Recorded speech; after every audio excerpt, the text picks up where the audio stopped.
Tomorrow War stars Chris Pratt, Yvonne Strahovski, Betty Gilpin, and J.K. Simmons, and is going to be out on Amazon Prime Video. The world is stunned when a group of time travelers arrive from the year 2051 to deliver an urgent message. 30 years in the future, mankind is losing a global war against a deadly alien species. The only hope for survival is for soldiers and civilians from the present to be transported to the future and join the fight. Among those recruited is high school teacher and family man Dan Forrester.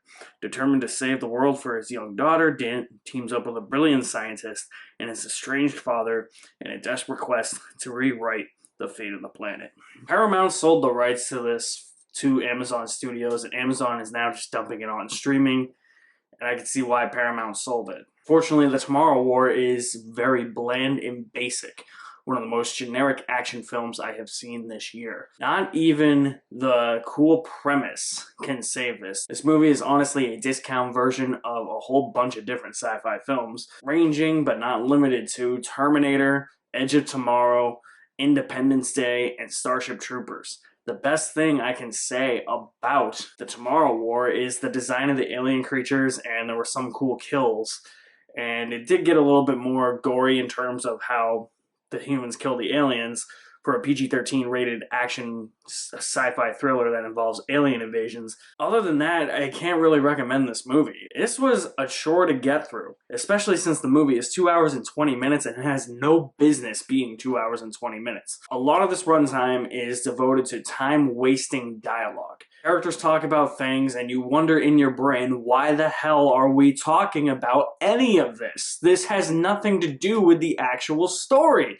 And when it comes to the actual story, it's nonsensical. It makes no sense. And usually in a movie like this, I can live with that as long as there's some dumb, fun action to be had, but a lot of the set pieces were just boring. It was the same thing over and over again.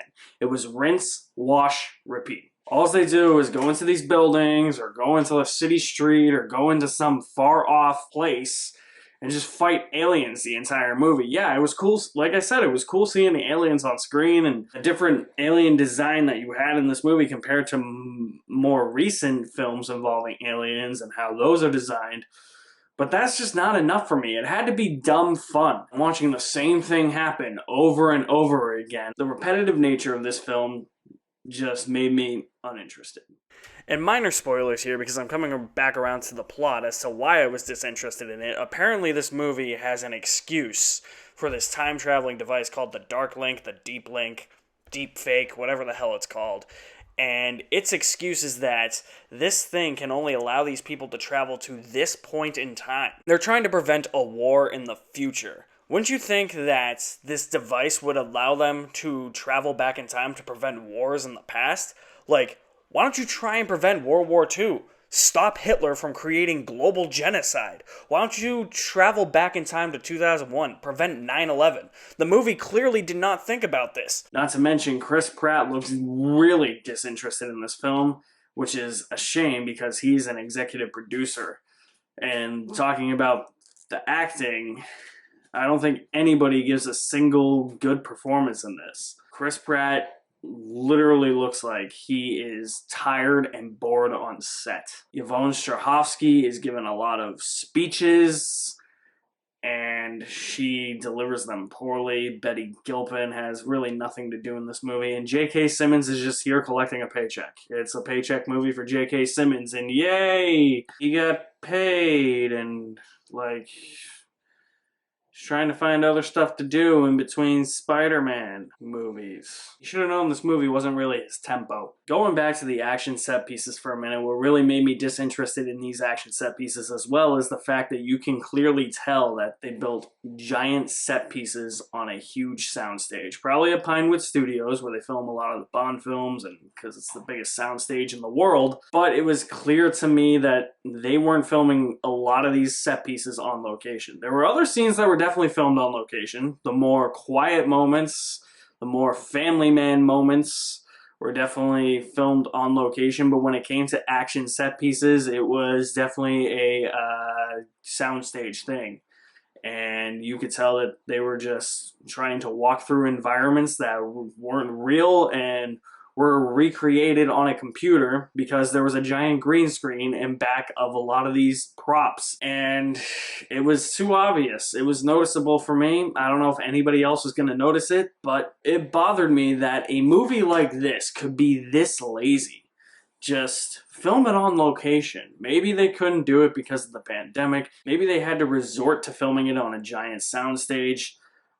I don't know what the case was. Obviously, I wasn't there. That's just how it felt to me. Let's go back to some of this dialogue. Not only is it time wasting, but this movie tries to make itself sound smarter than it actually is by giving us all this military dialogue and people just do military poses. What is this, a military recruitment movie? God damn it. I was really hoping that the Tomorrow War would at least be dumb fun. And unfortunately, it let me down in that aspect. It let me down in almost every regard that the movie is trying to make. It makes the worst possible decisions you could make in a movie like this. Really, really would have benefited from a cheesy alien invasion movie. Something along the lines of Starship Troopers, which, as I said, it aspires to be. But the facade that this movie creates is that it wants to be a whole bunch of other different sci-fi movies, but its tone just gets lost and comes across as way too serious and somber at the same time, and it didn't need that. Let's talk about Chris Pratt's character, because here's another reason why I dislike Chris Pratt in this movie, because he's just playing a dude who has daddy issues and daughter issues. What a great parent. What a great role model. That's his entire character in this movie. I get it, Chris Pratt is popular right now. He's Star-Lord in Guardians of the Galaxy. He's in the Jurassic World movies. But throwing him in everything isn't going to make your movies better. It's not going to solve the problems of, hey, we don't have a leading man.